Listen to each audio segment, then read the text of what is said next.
Hey there, fashion archaeologists, and welcome back to Vintage Chic.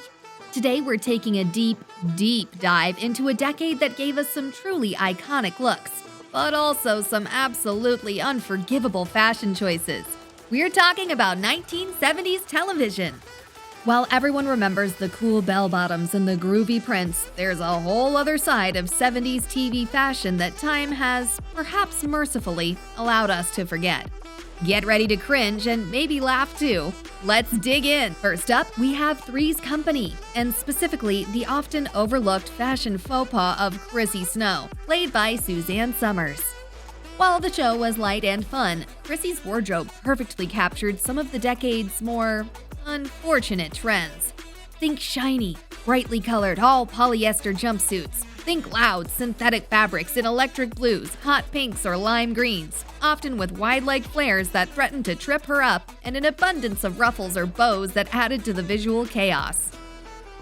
Paired with those sky-high platform shoes, these outfits were incredibly popular at the time.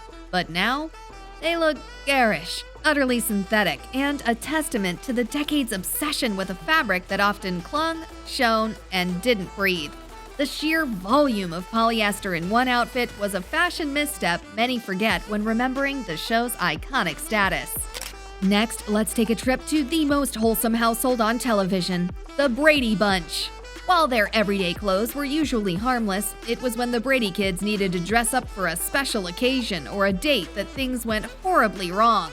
We're talking about an absolute onslaught of loud, clashing plaid suits or dresses. Imagine Peter in a brown and orange plaid suit with lapels wide enough to take flight, topped off with a massive, ill-fitting bow tie. Or Marcia in a ruffled dress that somehow combined a busy floral print with a clashing geometric pattern, all in questionable color combinations. The more is more approach to patterns and colors, especially in what was considered formal wear for children, was a truly jarring and truly bad trend that often gets a pass due to the show's innocent charm. Moving on to another musical family. The Partridge Family delivered some memorable tunes, but also some very forgettable fashion, particularly when Shirley and Lori hit the stage. Their performance outfits were clearly an attempt to be hip and folksy, but they often ended up looking incredibly dated and, frankly, quite frumpy.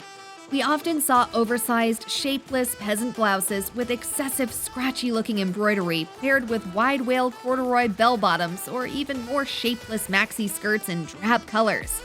The combination created a silhouette that lacked any real form or flattering lines. The sheer volume of the fabric and the distinct lack of tailoring made these looks less about fashion and more about, well, just a lot of fabric. It was a common 70s misstep that favored a loose, unkempt aesthetic over anything genuinely stylish. Now, Charlie's Angels gave us Farrah Fawcett's iconic hair and some truly sleek moments. But let's be honest, many of her more casual, everyday looks on the show embraced the truly problematic aspects of 70s fashion that we tend to overlook. This includes an abundance of poorly fitting, often high-waisted denim bell-bottoms that looked more awkward than alluring. These were frequently paired with cropped tops that emphasized a general lack of structured tailoring. And let's not forget the leisure suits made of synthetic fabrics and unfortunate pastel colors. Think faded mint green or baby blue. The emphasis here was on casual comfort, which often sacrificed good fit and flattering lines. These looks were far from the sleek, aspirational image often associated with the show, proving even an icon like Farrah had her fashion misses. Finally, let's set sail on The Love Boat, a show that, while spanning into the early 80s, gave us some of the most concentrated examples of truly terrible 70s disco fashion, especially from its revolving door of guest stars. This was the epitome of glamorous gone wrong. We're talking an absolute abundance of velour tracksuits in garish colors, electric orange, bright purple, blinding yellow. Then there were the shimmering lame shirts with massive dagger-like pointed collars that could probably poke an eye out. And who could forget the double-knit polyester leisure suits, often with bold, contrasting stitching that highlighted every seam? Add to that highly flammable-looking synthetic dresses adorned with aggressive, dizzying geometric patterns. These outfits were meant to be dance-ready and glamorous, but they often ended up looking cheap, ill-fitting, and overwhelmingly synthetic. They represent the extreme and often regrettable end of 70s party wear that has most definitely not aged well. Phew, what a trip down memory lane, or perhaps what a trip down a fashion nightmare. The 1970s truly were a wild west of style, giving us both timeless trends and some truly baffling choices we've collectively tried to erase from our minds. Which of these forgotten fashion moments made you cringe the most? Or do you have another infamous 70s TV fashion moment that deserves to be on this list? Let us know in the comments below.